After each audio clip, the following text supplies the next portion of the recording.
are gathered here today in this beautiful mosque to reflect upon the events of September the 11th.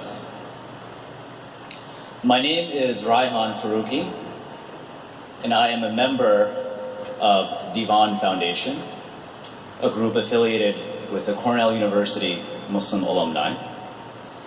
But my name and my affiliation don't matter to you right now. Instead, what matters is a very personal story.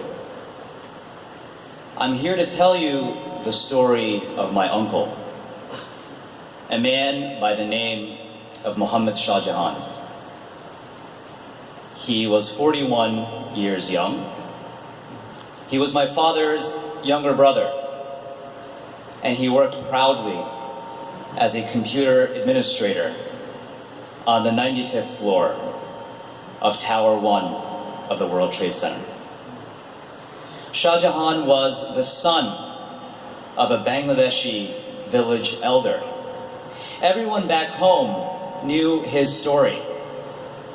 He was the little Bengali guy who made it to those big twin towers. On September 10th, 2001, he was living the American dream. But on September the 11th, he died in the greatest American tragedy. Why is Shajahan's story important to us right now? Why are we all gathered here today? He was a man of upstanding faith. Every action of his was an act of worship. He didn't make much money, but he donated lots to the homeless and to his family back home. He didn't know much. He was the son of a village elder. He had an associate's degree. But he helped bring many of his family members and friends to this country, this land of opportunity. He was known in his office on that 95th floor for his work ethic and as someone who brought people together, like we are right here today.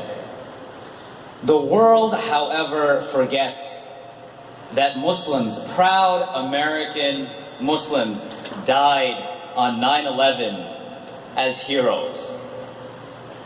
There was a man of Yemeni descent named Abdul Malahi. He was a Marriott hotel engineer who evacuated several guests from their rooms, demanding that they leave the tower immediately. His superiors said to not do that, not to stoke fear amongst the guests, but he did not listen. He acted out of conscience, he acted out of faith. There was the NYPD cadet, an EMT named Mohammed Salman Hamdani, who acted as a first responder. Shajahan, Malahi, Hamdani. Let's remember their names. I often wonder what my uncle was thinking in his final moments. Did he know he was going to die? Did he think about his wife and 4 young kids, all below the age of 7?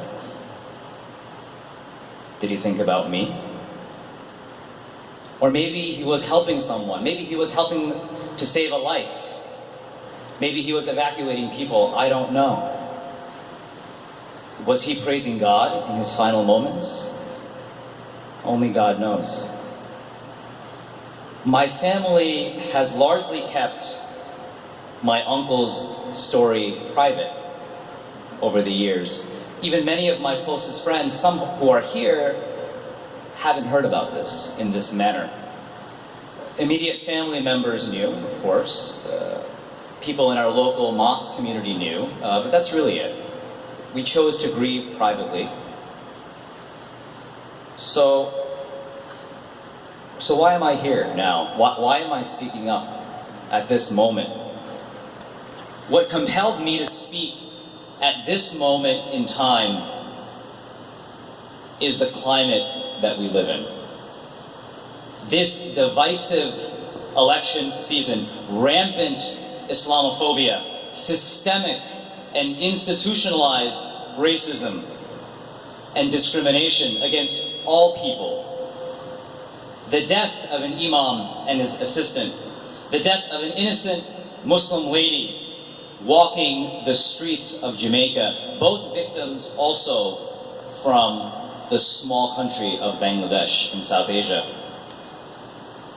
We gathered here today, whether we be Muslims or Christians or Jews or atheists, whoever we are, Democrats, Republicans, wherever we come from, we are all still New Yorkers, especially on this fateful day. And we are all Americans. We all have stories. And today we all grieve together, our hearts united in sorrow. We cry together and we pray together. And what more can we ask for?